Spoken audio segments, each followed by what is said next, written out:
আজ আয়নার সামনে দাঁড়িয়ে আমি কাউকে দেখছি, সে আমার মতো, কিন্তু চোখে এখনো ভয় নেই। তুই ছিলি ছোট, হাত ভরা রোদ্দুর, জুতো ছেঁড়া হলেও স্বপ্ন ছিল অটুট। আমি বড় হয়ে শিখেছি চুপ করে সব সহ্য করা, হাসি মুখে লুকিয়ে রাখা ভেতরে ভাঙা ঘরটা। তুই জিজ্ঞেস করিস সব ঠিক আছে, আমি মাথা নাড়ি, কারণ সত্যি বলতে এখন আর সাহস হয় না।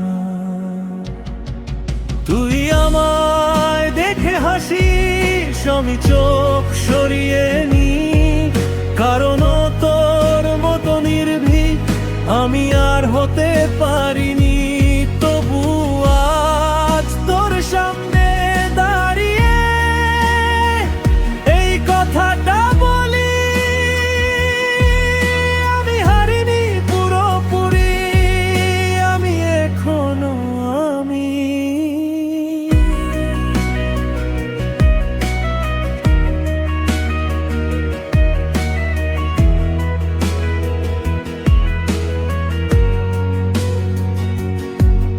আমি শিখে গেছি কিভাবে একা থাকতে হয়, বন্ধুদের ভিড়ে থেকেও নিজেকে লুকাতে হয়। ভালোবাসা এলো, ভরসা চাইলো,